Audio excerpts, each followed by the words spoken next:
भगवान कथा के बारे में बता रहे हैं कि कयादु हिरण्याकश्यप की पत्नी है और हिरण्याकश्यप तप करने के लिए वन जा रहे हैं, तपस्या करने के लिए वन जा रहे हैं,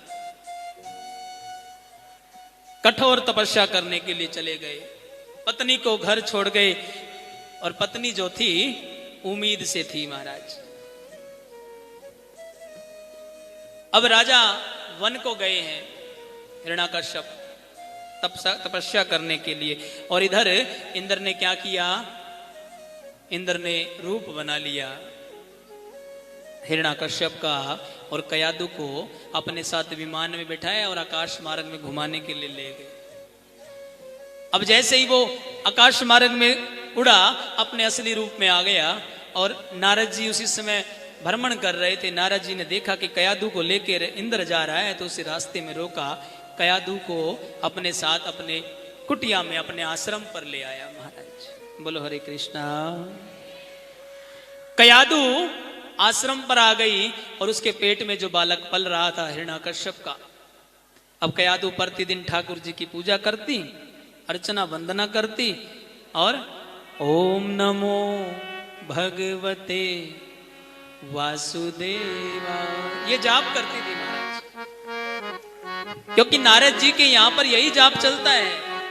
नारद जी के यहां पर यही जाप चलता है, क्या? ओम नमो।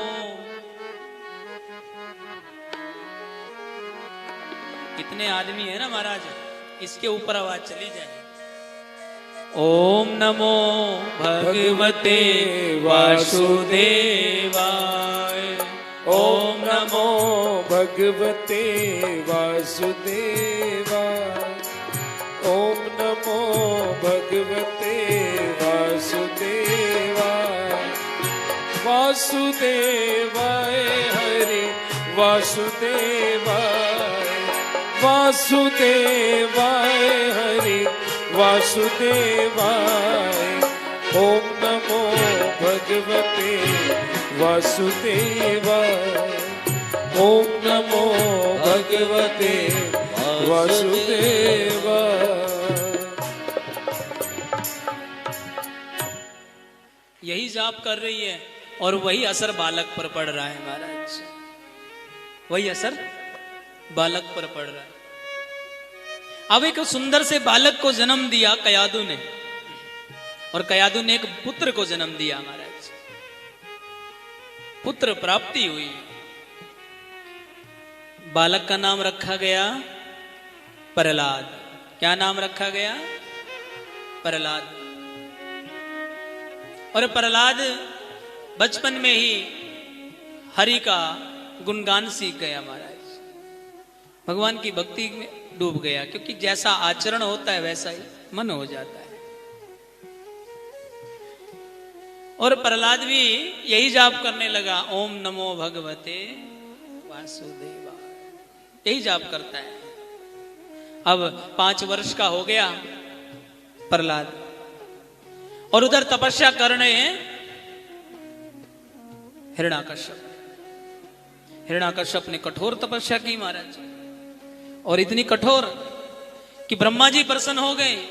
और ब्रह्मा जी जैसे ही प्रसन्न हुए, वर मांगने को कहा तो कहा कि मुझे अमर तत्व का वरदान दे दो, मुझे इस पृथ्वी पर कोई मार ना सके, मेरी मृत्यु ही ना हो, ऐसा वरदान दे दो। ब्रह्मा जी ने कहा कि हे राजन, ऐसा वरदान हम नहीं दे सकते। इस पृथ्वी पे जिसने जन्म लिया उसकी मृत्यु निश्चित है, क्योंकि ये मृत्यु लोक है, ये मृत्यु लोक है, यहां मृत्यु निश्चित है महाराज। राजा रंक कोई भी आए, सबकी मृत्यु निश्चित है, कोई अमर नहीं है इस पृथ्वी पर, मृत्यु लोक पर। तो हिरण्याकश्यप ने कहा तो ठीक है महाराज, अगर आप ये वरदान नहीं दे सकते तो जो मैं मांगूंगा वो देना पड़ेगा। बोले हाँ मांगो। बोले ना मैं दिन में मरूं ना मैं रात में मरूं, ना घर के अंदर मरूं ना घर के बाहर मरूं, ना धरती पे मरूं ना आसमान में मरूं, ना किसी अस्त्र से मरूं ना किसी शस्त्र से मरूं, ना स्त्री से मरूं ना पुरुष से मरूं, और ना सुबह मरूं ना रात को मरूं, और ये जो 12 महीने तुमने बनाए हैं ना, इन 12 महीनों में ना मरूं, ऐसा वरदान दे दो। तो ब्रह्मा जी ने कहा तथास्तु, वरदान दे दिया महाराज। बोलो हरे कृष्णा।